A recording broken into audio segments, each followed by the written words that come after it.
collectent chaque année des denrées alimentaires pour les plus démunis. Durant 4 jours, les gilets oranges de la Banque alimentaire se sont mobilisés dans les grandes et moyennes surfaces de l'Isère. Mieux intégrer dans la société les personnes déficientes intellectuelles en leur proposant des activités artistiques, culturelles et sportives, c'est depuis 150 ans l'objectif de l'association Sainte-Agnès. Et puis week-end mitigé pour les clubs grenoblois, le GF38 et les BDL qui rient pendant que le FCG pleure et pense ses plaies. Retrouvez tous les résultats dans notre page sport. Bonsoir à tous, bienvenue dans ce JT du lundi 3 décembre 2018. Toutes les heures à partir de 18h10 pour faire le tour de l'actualité du Grand Grenoble. Il persiste et signe alors que le week-end a été marqué par une nouvelle mobilisation de gilets jaunes. Le syndicat autonome SPP PAT appelle les sapeurs-pompiers professionnels de l'Isère à rejoindre le mouvement lors de la journée d'action prévue ce samedi. Leurs revendications, des conditions de travail et d'intervention dégradées, un manque de personnel et des salaires trop bas. Samedi, près de 700 gilets jaunes ont mené une opération péage gratuit au niveau de Vorep sur l'A48. Au terme de la journée, 2 CRS et un gendarme ont été blessés et 2 manifestants ont été interpellés. Des gilets jaunes qui manifestent et des gilets oranges qui collectent durant 4 jours. 3000 bénévoles de la Banque alimentaire se sont affairés comme chaque année dans les grandes et moyennes surfaces pour collecter des denrées alimentaires, pâtes, café, boîtes de conserve et produits d'hygiène. Cette année, les Isérois ont été généreux. Plus de 200 tonnes de produits ont été réunis. Des produits variés et de qualité qui permettront de fournir 400 000 repas. Chaque année, donc, les banques alimentaires sont sur le terrain, les gilets oranges.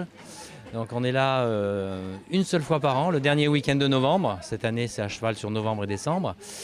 Donc, on collecte sur le département de l'Isère dans 135 points de collecte. Donc des hypermarchés, des supermarchés. 3000 bénévoles sont sur le terrain. Voilà, donc la collecte, c'est quelque chose de très important pour nous parce que ça nous permet en 2 jours de récolter 10% de nos besoins annuels. Donc autour de 200 tonnes, c'est ce qu'on espère. Bon, c'est ce qu'on a récolté l'année dernière. Et 200 tonnes, donc c'est 10%, je vous dis. Ça veut dire que sur l'année, on récupère, nous, 2000 tonnes et on distribue 2000 tonnes de nourriture à des personnes démunies. Il y a beaucoup de gens qui sont en situation très, très précaire sur le département, sur le département et en France en général. Donc il y a beaucoup de gens qui n'ont pas de quoi manger au quotidien, quoi. Donc voilà, il faut le dire. Et au total, 90 associations profitent de cette collecte, soit environ 5800 bénéficiaires. Le saviez-vous, un Isérois sur 8 est porteur de handicap, soit une famille sur 2. Qu'il soit dû à une maladie ou à un accident, il empêche bien souvent l'intégration dans la société. En ce 3 décembre, décrété Journée mondiale des personnes handicapées, nous sommes allés à la rencontre de ces professionnels qui œuvrent au quotidien pour leur rendre la vie plus facile par le travail ou par des activités créatives comme l'association Sainte-Agnès à Saint-Martin-le-Vinoux. Et ça fait 150 ans que ça dure. Son portrait par Mathias Araez. À l'association Sainte-Agnès, depuis 150 ans, on accueille des personnes en situation de handicap. Avec ses différents pôles de vie regroupés pour la plupart à Saint-Martin-le-Vinoux, Sainte-Agnès propose un accompagnement adapté aux familles. Les résidents peuvent ainsi y vivre la totalité du temps avec différents degrés d'autonomie ou simplement venir la journée pour travailler au sein de l'ESAT. Par ailleurs, un accueil de jour est également proposé avec une large offre d'activités. Nous, on s'occupe d'organiser ça de sorte à ce qu'il y ait environ 6 résidents maximum sur un atelier pour que justement on puisse procéder à une personnalisation de cet accompagnement. Pour pas que ce soit de l'occupationnel, mais que réellement on utilise en fait ce support-là pour être au plus près de ce dont la personne a besoin, ce dont elle a envie. De la cuisine avec l'élaboration d'une confiture de Noël, de la peinture laissant libre cours à l'imagination ou un méticuleux travail de poterie. Pour répondre aux envies des résidents, les services redoublent de créativité. Alors qu'est-ce que tu fais, Elsa, aujourd'hui? Aujourd'hui, je prépare les programmes TV Tu vas présenter les programmes TV du vendredi. Bonjour, Au total, ce sont plus de 670 adultes porteurs d'un handicap intellectuel que l'association aide au quotidien en tenant compte de leurs engagements, respecter leurs histoires singulières, développer leurs capacités et leur bien-être tout en apportant une écoute attentive et bienveillante. Le handicap qui sera d'ailleurs le dossier principal abordé par le prochain numéro d'Isère Mag avec un très beau message d'espoir délivré par la comédienne grenobloise Marie Dalzotto, porteuse de trisomie 21. Une émission à voir mercredi à 21h. On connaissait la version chocolat, bière ou fromage avec Grenoble École de Management. Les étudiants, eux, ont une vision plus innovante du traditionnel calendrier de l'Avent. Ça s'appelle 21 Days The Quest. Le but, 15 minutes par jour pour faire de l'innovation une routine.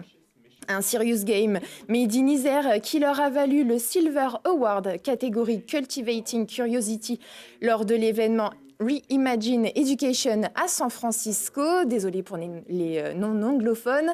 Il est actuellement testé par 800 élèves de deuxième année. Au terme de leur mission, ils auront expérimenté 6 grandes approches d'innovation et pourront les appliquer au quotidien. On leur tire bien sûr notre chapeau. Allez, on ouvre la page sport avec la belle opération du GF38. Samedi, les Grenoblois recevaient le leader Metz pour le compte de la 16e journée de Ligue 2. Une rencontre soldée par un match nul 1-1. C'est pourtant Metz, dominateur, qui ouvre le score à la 20e minute. Grâce à un sursaut d'orgueil, Grenoble reprend les rênes et égalise à la 36e minute grâce à un but d'Éric Van Den Abel. Un résultat qui semble satisfaire les entraîneurs. On ne va quand même pas faire la fine bouche sur un point pris et à Lens et contre Metz. Bon voilà, Metz c'est quand même une équipe de type rouleau compresseur, ça garde beaucoup le ballon, donc même quand ils ne sont pas dangereux, ils nous font courir.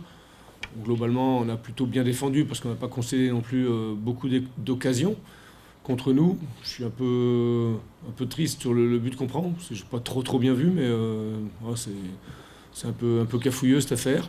Par contre, j'ai bien aimé notre réaction après le but, parce qu'avant le but, on a un peu oublié d'entrer dans notre match aussi pour bousculer l'adversaire. On a été trop spectateurs pendant 25-30 minutes en première mi-temps et notre dernier quart d'heure a été quand même bien meilleur. Vous savez, quand on prend un point à l'extérieur face à une équipe surmotivée, pas motivée, surmotivée, dans un contexte aussi difficile, je pense que c'est un bon point. Même si je pense qu'en deuxième mi-temps, comme on avait pris l'ascendant, il y a la place pour mettre un but. Ouais, je pense à l'occasion de Yalo, par exemple. Après, le point me satisfait. Ouais. Et après ce match nul, le GF38 conserve sa 5e place au classement de Ligue 2. Prochaine rencontre ce mardi en terre héroltaise face à Béziers. Le GF38 qui rit et le FCG qui pleure. Les rugbymen grenoblois affrontaient Toulon samedi au Stade Mayol et le score final fait mal, 22-3 pour les Grenoblois. Les rouges et bleus ont pourtant été plus agressifs et les plus dangereux, mais même malades. Le RCT reste le RCT. Les Toulonnais inscrivent 3 essais dans une seconde période à sens unique et raflent le bonus offensif. Une très mauvaise opération pour le FCG qui est désormais relégable. Dès qu'on les laisse un peu, surtout dans les conditions dans lesquelles c'est, avec voilà, on sait très bien qu'ils sont au classement un peu décroché et que ce match pour eux c'était hyper important. Donc on savait que si on les laissait prendre le score, ça allait être très dur de revenir, quoi. Donc voilà, on n'a pas trop respecté ce qu'on s'est dit en deuxième mi-temps et on est déçus parce que faire un bon match au Racing la semaine dernière, on voulait continuer sur cette lancée et c'est pas le cas ce soir. Le top 14 qui se met en mode pause et laisse s'ouvrir la parenthèse européenne. Les rugbymen grenoblois accueilleront Agen vendredi à 20h45 au Stade des Alpes. Avant le choc contre Montpellier, ce sera le 22 décembre à 18h30. Et puis en hockey, les Brûleurs de Loup confirment leur excellente forme du moment. Dimanche, les Grenoblois recevaient les Ducs d'Angers pour le compte de la 22e journée de Ligue Magnus. Score final 5-1. Une rencontre menée de bout en bout par les hommes des Doterglav qui inscrivent une nouvelle écurie à leur palmarès. Après Rouen, Bordeaux et Lyon, Grenoble pointe toujours à la 2e place de Ligue Magnus. Les BDL affronteront les Dragons de Rouen ce mardi en glace normande avant de recevoir Nice vendredi. Et puis si je vous dis Winter is coming, les amateurs de glisse étaient dans les starting blocks ce week-end et pour cause, les sommets se sont parés d'un joli manteau blanc permettant aux stations d'ouvrir partiellement leur domaine, comme ici à l'Alpe d'Huez où près de 6500 skieurs ont dévalé une quinzaine de pistes, comme la mythique piste de Sarenne. Soleil et neige fraîche, tous les ingrédients étaient réunis pour passer un bon moment. La station de Loisan enregistre déjà 39 cm à Huez 1860 et 75 cm un peu en dessous du pic blanc à 3000 mètres d'altitude, de quoi bien faire chauffer les cuisses. Et la bonne nouvelle, c'est que de nouvelles chutes de neige sont attendues dans les prochains jours. Voilà, c'est la fin de ce journal. Prochain rendez-vous avec l'actu dans 1 heure et en replay sur télégrenoble.net. Très belle soirée à tous.